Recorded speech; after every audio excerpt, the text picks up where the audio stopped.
ওয়াজিব 14টি আলহামদু শরীফ পড়া পড়া আলহামদু সঙ্গে সূরা মিলানো রুকু সিজদায় দেরি করা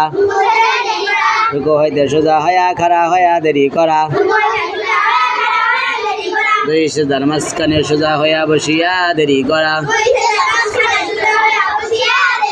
দরমিয়ানি বৈঠক দোনো বৈঠকে আত্তাহিয়াতু পড়া ইমামের জন্য কিরাত এবং জোরে পড়া ভিতরের নামাজে দুআয়ে কুনুত পড়া দোনো ঈদের নামাজে ছয় তাকবীর বলা প্রত্যেক ফরজ নামাজের প্রথম দুই রাকাতকে রাতের জন্য নির্ধারিত করা প্রত্যেক রাকাতের ফরজগুলি তারতিবে ঠিক রাখা প্রত্যেক রাকাতের ওয়াজিবগুলি তারতিবে ঠিক রাখা